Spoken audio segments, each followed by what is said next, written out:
শুভ গোধূলিটা কেমন হয় তা আপনাদের মাঝে তুলে ধরছি। প্রিয় বন্ধুরা, গোধূলি লগ্ন, আধার ঘনিয়ে আসে এবং দিনের সূর্য অস্ত যায়। ধীরে ধীরে আধার ঘনিয়ে আসে, রাত্রি হয়। একেই বলে গোধূলি লগ্ন। তো গোধূলির প্রকৃতি এবং পরিবেশ আপনাদের মাঝে তুলে ধরছি। কতটা নয়নিভিরাম প্রাকৃতিক সৌন্দর্য দেখবেন।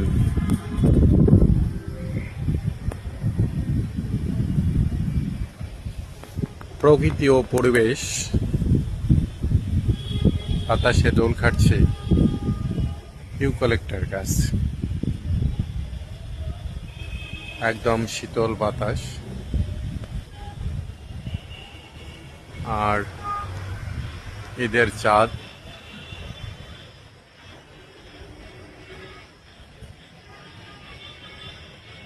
একদম ঝকঝকে চাঁদ উঠেছে।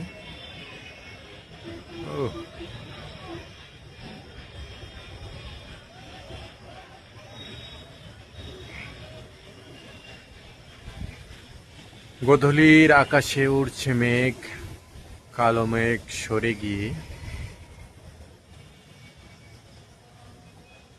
চাঁদের আলো বিকশিত হবে, আর রাত্রির সৌন্দর্য বর্ধন করবে এই চাঁদ।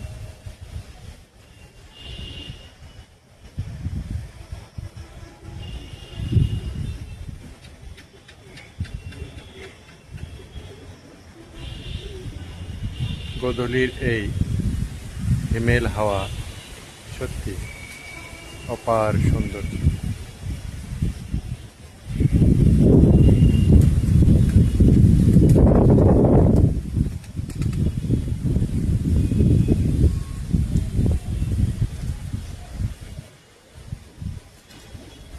শন শন বাতাসের গুঞ্জন,